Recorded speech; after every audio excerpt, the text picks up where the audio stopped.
I'm not in the mood to play nice today. Hi. Hi everyone, I'm Lauren. Welcome back to my channel. So today I have a really fun video for you. I'm kind of scared because I'm going to be reading your unpopular book opinions on Instagram. If you don't follow me, it's at Lauren's Reading Corner. I posted a story with a question box asking you to send in your unpopular book opinions, and you all came crazy at me. But I'm super excited to read them and kind of say what I like and what I feel about them. And I'm just gonna give like a little disclaimer, because if you don't agree with my opinion or someone's opinion, let's just hold that and not voice it in the comments, because I'm not the one. Like, we're not gonna come crazy and attack people for having their own opinions. I'm just saying, this is just a video. This is just reading opinions. Everyone is entitled to your own opinion. You have your opinion, I have my opinion. Let's be respectful of that and kind of just zip it and not start anything. I am just gonna get started and kind of roll through them. But okay, let's start with the first one. I don't like The Cruel Prince. Okay, and I understand. The Cruel Prince, the first one, is nothing compared to the second one, and I read it I think like 2 years ago and absolutely despised it. It took me so long to get through, and then I remember I was watching a video and someone was like, read the second one, and I did, and oh my goodness, like my opinion on that series completely changed. Like, I still think the first one is ass, like don't get me wrong, but the second one, oh my god, it gave me such like a newfound respect for the characters. If you still hate the second one, then that's on you, babe. Book Lovers has the least chemistry. No. I want to say no because I love Emily Henry and I love that book with everything in me, but I can so actually see where you're coming from. And I didn't realize that they're kind of the most bland people until you said that. And you just opened my eyes to like a new, I don't know, opinion of that book. But I still love it. Don't get me wrong. I still love Emily Henry. Okay. Now I got like 1,010,000 responses about Colleen Hoover, so I'm gonna put those out of the way and kind of read them now. Colleen Hoover has boring books. Colleen Hoover books aren't all that. And then I think there was like so many more about her. And okay, this is like my little spiel about Colleen Hoover. Now, I think that when I first started reading, I didn't have a kind of expansive mindset on other books, and the ones that were just in front of me were Colleen Hoover, and I read them because they were quick to get through, they were juicy, like I didn't know really anything else, so I really enjoyed that, and it kind of got me into reading. But then once I started reading other books, I just realized that Colleen is just not it. Like, I give her respect, like I have respect for her and I give her credit, but I don't know, I just feel like they're so out of touch with reality. And again, I understand that it's a book and it's fiction, like I'm the first to say it, like don't take a book seriously, but it's just like wild to me. Like, I feel like there are just so many other books that deserve the fame and popularity that Colleen gets. Like, I think that she's really good at introducing young girls to read. Because at least in my town where I'm from, like everyone and their mothers, like my sister in high school, all her friends are reading Colleen books. But after that, I just think that you'll grow up and kind of grow out of it. Yeah, that's just me. Okay. I absolutely hate hardcovers. Now, I have a love-hate relationship with hardcovers because the hate part of me is like, why in God's name would I sit and lay in my bed and just be so stiff with a hardcover? It feels like I'm reading a textbook. But another part of me, like the love part, really likes them because it's kind of professional. Like, I feel like, I don't know, I feel professional. They look nicer, they're pretty. What I'll normally do if I read something that I have as a hardcover, I'll find it on my Kindle, obviously. So when I'm in bed or I'm like in the car and I want to kind of just have something there, I'll read that. But if I'm like sitting at the kitchen table and reading, I really like reading a hardcover. It feels nicer. I'm going to say I understand that 1,010,000 times. I'm just going to shut up. Okay. I hated Normal People and Sally Rooney's writing style just isn't it. Hi, stutter. I don't get this. I don't get it. I don't. I know that so many people don't like Sally Rooney, but I am not one of them. I have a special place in my heart for the characters and normal people in the whole book. I think at the time that I was reading it, I really loved their miscommunication. I think that if I read it now, since I'm a little older, I'd be like, just talk to each other. But I just adored the whole like right person, wrong time. Their writing style is not for everyone, but I think that if you read it going into, if you go into the book like knowing that she has like an odd writing style, I think you'll set yourself up kind of to like it. This one says, every summer after over Love and Other Words. No. No. I think that Love and Other Words walked so Every Summer After could run, and I think that we need to give credit to the mother, that is Love and Other Words, because if you read Every Summer After reading Love and Other Words, you'll know that it's just the same exact book. I just like don't understand how that book is so similar, and it's like, and like people are okay with it. Like I loved Every Summer After, but I think that like at a certain point you're kind of like, did she copy them? Like, I don't know. I get it, like everyone's allowed to write whatever, but I don't know, I just think that like those books are like way too similar. But I'm gonna keep my mouth shut now. Next one says, the Twisted series is mid. Girl, it's not mid, it's just bad. You absolutely know how I feel about that book. I hate it with everything in me, but hey, again, if you like it, you like it. I just like thought it was so intolerable and I could not get through it. This one's my favorite. I hate books with epilogues of the female main character getting pregnant. Yeah, I personally think epilogues are the most unnecessary part of a book ever. You will never look at me and catch me reading an epilogue. Oh, no, no, no. I cannot sit there after I just finished a book and read her like getting pregnant. The beginning of every epilogue, so I'm 32 weeks today, or whatever the Kylie Jenner sound is, that's it. We get it. We get it, you're in love. Make them break up. And when I skip right over until it's done, until I can close the book. Okay. The term enemies to lovers is used too loosely, especially in rom-coms. I am not the biggest fan of enemies to lovers.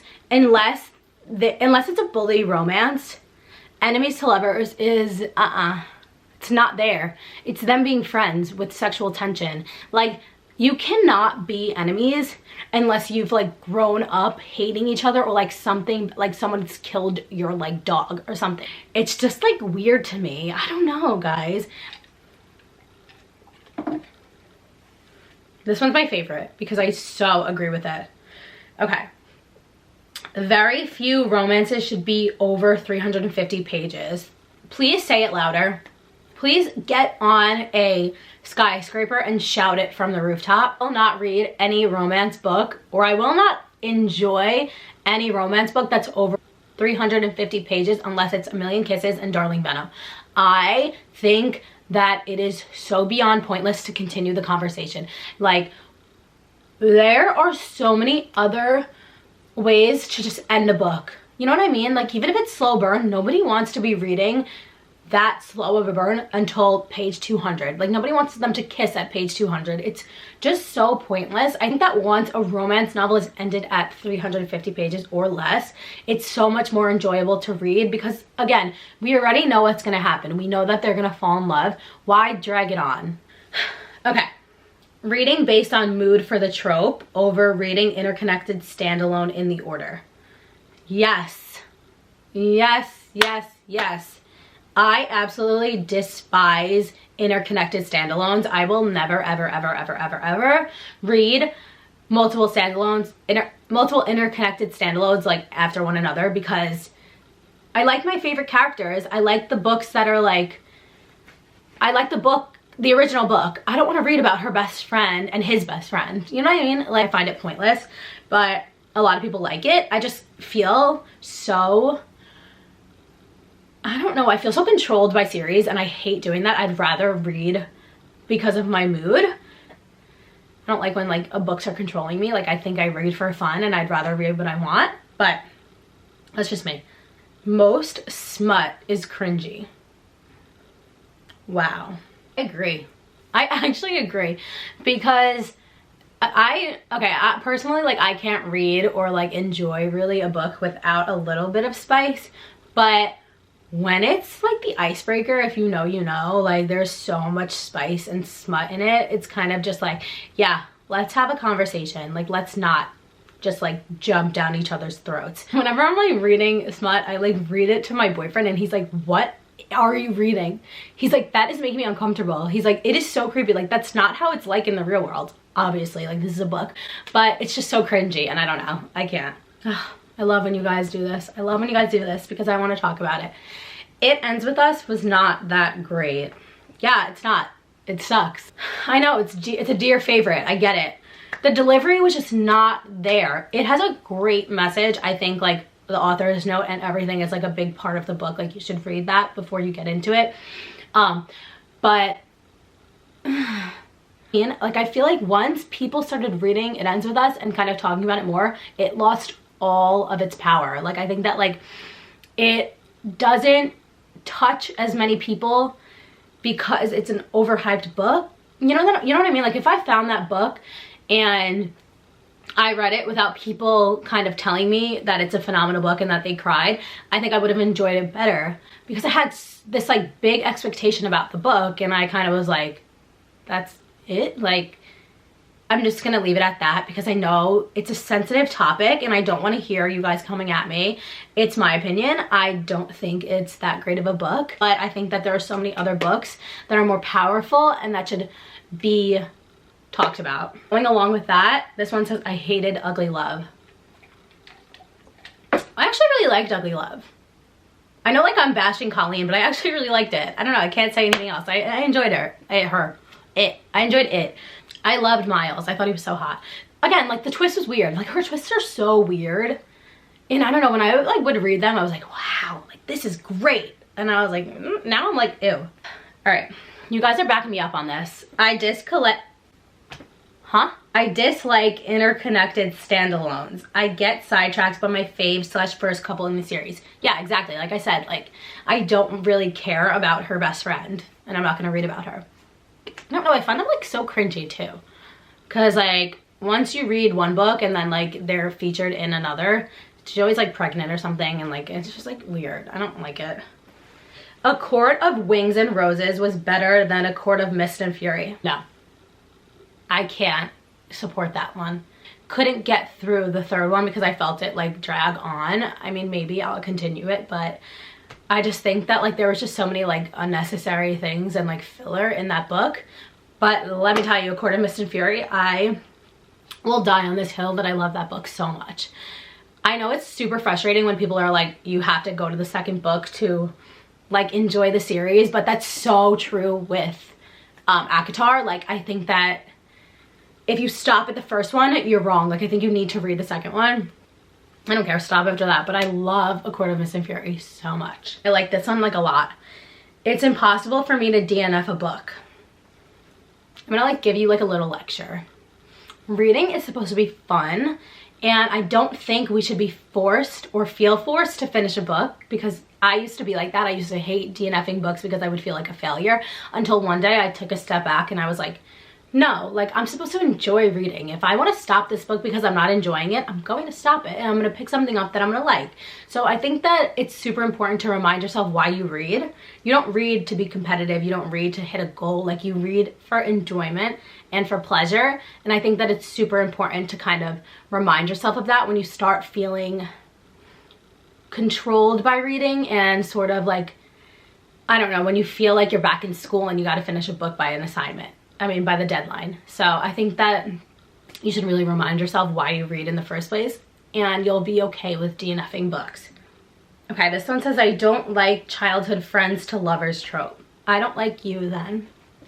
Just kidding, love you. But I really don't understand that. It's one of my favorites. I like can't even like see where you're coming from. Like the other ones I can see where you're coming from, this one I can't. I'm like blind right now. But we're gonna move on. Rom-coms are my fave movie genre, but typically my least fave book genre. Yeah, 100%, 110%. And I feel like with books, I guess because I read so many rom-coms, I find them just like the same book in different fonts and I can't really enjoy them as much. But I could totally see where you're coming from. I love rom-com movies, but I'm a little iffy on rom-com genre. I think that romance and rom-com are different, but whatever. The pregnancy trope is actually good when done correctly. I don't read many pregnancy tropes, but I think that when it's done correctly, not like too fictional, I guess, and like Wattpad, it's really kind of like nice to read something different. I don't think I read many pregnancy tropes. I think the second Confidence of Wildflowers is a pregnancy trope, but that's a different story. I find like that was just like, why? But if you guys have any pregnancy trope books that you want me to read, I guess send them below. But yeah, I don't know. I've never really read, I think I've literally only read like one, but I think pregnancy trope and female main character getting pregnant in an epilogue is completely different. Stop. No. Fake dating is mid, and since it became popular, every other book has it, which made me sick of it. I hated, absolutely hated Addicted to You, and that was fake dating. I know I hate Lillian Lowe. I know you guys come for me every time I say that, but like, I don't know, fake dating is kind of weird to me. Yeah, like I guess it was in Better Than the Movies too, and I just find it like odd. I don't know. I think that in the beginning when it wasn't overdone, it was good, like she said. I think like, The Deal had fake dating too. I mean, I love The Deal, but yeah, I don't know. I guess it's fine. It's like nothing to me, honestly. Oh no. Emily Henry sucks. I'm not standing here for that. No. I will ride for Emily Henry. She's like my favorite author and she's not boring to me. I love her. Stop. I love her. No slander. Okay. Last one. Annotating books is not my thing. LOL. I don't want to put any marks in my books. Thank you for bringing this up. I don't annotate, but I used to. And I used to find it really fun because I would annotate books and then give them to my friends and they would read like my comments. And I used to make my annotations like really funny. But you do you. I don't believe in like keeping your books pristine. I will absolutely crack the spines of my books till the end of the world. But yeah, so you do you. But I feel like if you want to tear apart your book, tear it apart, you know? So I agree with the first half of her statement, but I don't agree with the last. That's just me. This was fun. I feel like when I go back and edit this, I'm gonna be like, wow, can I shut up? But I had a really good time. I love reading everyone's opinions. I wish they were a little more juicier. I wish you guys weren't scared to get, you know, a little mean. Thank you guys so much for sending every opinion in. I'm sorry if I didn't read yours, but I loved every single one of them. You guys are great. Yeah, so I guess that's it. Thank you guys so much for watching. I'll see you in my next video. Love you. Don't forget to subscribe.